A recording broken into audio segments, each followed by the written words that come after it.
Hello, it's Kara from Transformation Mom for ABCDE, and I'm here for my first Technique Tuesday. Like I had said in my New Year's plan video that I was thinking about changing things up and trying to have some theme days on my channel, and one of them was Technique Tuesday. So this Technique Tuesday is going to be a little bit different than what it's going to usually be, but I really wanted to take some time to discuss some of the ways that you bind journals, because I've had a few questions about how to create a basic journal and what supplies you need, and I just wanted to show you, like, here's the basic supplies that you need, and here's some other things to elevate your journal to the next level. So that was my plan for today's Technique Tuesday. So the first thing I want to say is you need to decide which way you want to bind your journal. So one of the things is that you could use elastic bands to put in your signatures. So this one is that little faux Midori that I made for my January planner. And so this one just has elastic bands in it that hold it. And then I added a second elastic band and just kind of wrapped it over the first one to add a second little part to it. So that's elastic bands. So I'll discuss a little bit in a second. And you know, the second method is usually some kind of sewing in of signatures. And so you can see down in here, you know, we've sewn in the signatures. This one I filled way too much, so some of my signatures are actually falling out. But if you go to the middle of the signature that isn't, you can see that it's all nice and sewn in. So, you know, those are your two types of binding methods. So I'm going to start with the first, which is just the elastic bands. So one of the nice things about the elastic bands is that, you know, especially the way that I'm going to be planning and doing my bullet journaling this year, I decided I went with this method. And, you know, it's very simple just to put stuff in. And then at the end of the month, I can just pull out this whole section here and, you know, store that in a file and, you know, for the year.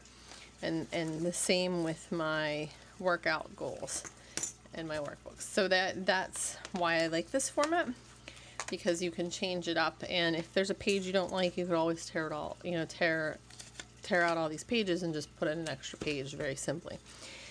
That uses this usually some kind of elastic cord.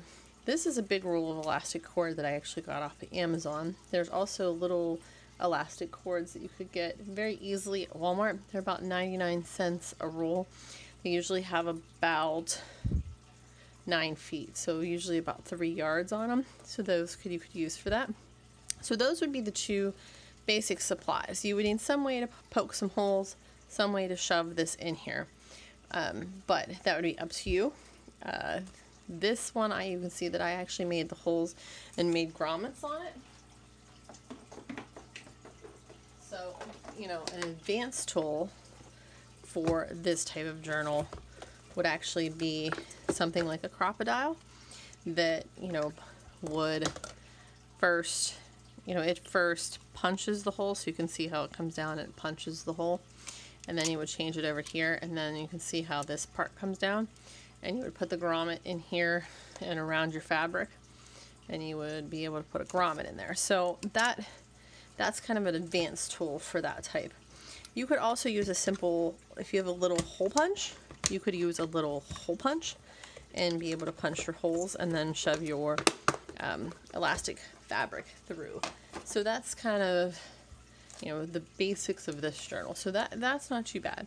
You also, because it, again, you want your holes to line up and you want it to kind of look pretty, you kind of want to always have a template, and you'll hear me talk about the templates either or. Now this is a template that I got actually off of one of the junk trunk kits from Mama Cool Mom, and that was actually the template I used for this particular journal. So, you know, you need something like, okay, I'm going to make a 1-inch spine, and I'm going to have 2 signatures, and, you know, I'm going to have an elastic closure, and so that's kind of the basics of a template. So now I'm going to go on and I'm going to move on to sewn in signatures. And one of the couple things that I wanted to show you was, so this is a Nik the Booksmith template, for example. And you can see there is always a top and there's always a bottom. Now I'm just going to move on. This is the template, the same template for this, but it's actually to punch the holes for the signatures. here is one that I made. So I wanted a journal that had 3 signatures, and they're only a 1/4 inch apart because I didn't want something real big. And what's nice about it is then I can fold it on the center one and use the same template for that. And anytime you do this, because your measurements are always not correct, you always want to put a T on there and be able to make sure that when you're punching your holes in your signatures, and then you're punching your holes in your whatever your binding is going to be, that you have the tops the same. So you know, this will become more clear as I show you some of these, because we're actually going to make my January journal here on my channel. And you can see this is an old, what is this called? See, phone book. It's an old phone book, and you can see that it has a whole bunch of punch marks in it. So I actually, you know, use my template and, you know, put my journal right on here and punch my holes into this. And then the other nice thing is that once you get your signatures, you can shove them down in here, shove this down in the middle, and then be able to punch your holes. So, you know, an old phone book or an old, you know, book is always a good thing to have. So speaking of punching signatures, then you need some kind of awl. So this is the awl that I have. It's actually from a kit that you can buy on Amazon that comes with the awl. It comes with 3 colors of wax string, and it comes with a whole variety sizes of needles. So I know my camera's having a little bit hard time doing that. So this is the awl that came with it. One of the things that you want to be caution, and I don't know if you can see this on there, is the diameter of the actual pokey part, because you don't want this to be too thick. If this is too thick, then once you put your thread in, it's gonna wiggle, and so you can't have something that's real thick, and you don't want it to get thick real quickly, especially if you're going to be trying to push this through. Say the biggest book that I usually do has 6 signatures, and usually there's 8 pages, so you're going to be pushing through 48 pages at a time.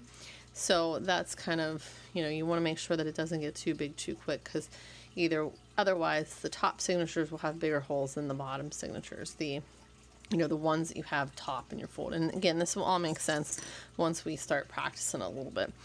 So, you know, you need some kind of pokey tool. Then you need some kind of needle to be able to actually physically sew your signatures in. Again, these came from that kit from Amazon. These actually work really well. The only thing I don't like about them is this eye is pretty big, and so sometimes I've noticed that it will make my holes bigger. So you got to be really careful what particularly you're using these on. There's also other, I mean, you can just use a standard sewing needle as long as you can get your thread into it. It doesn't matter.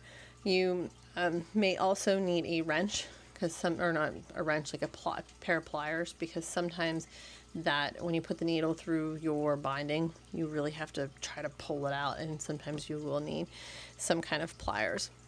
So the next thing we're going to talk about is thread.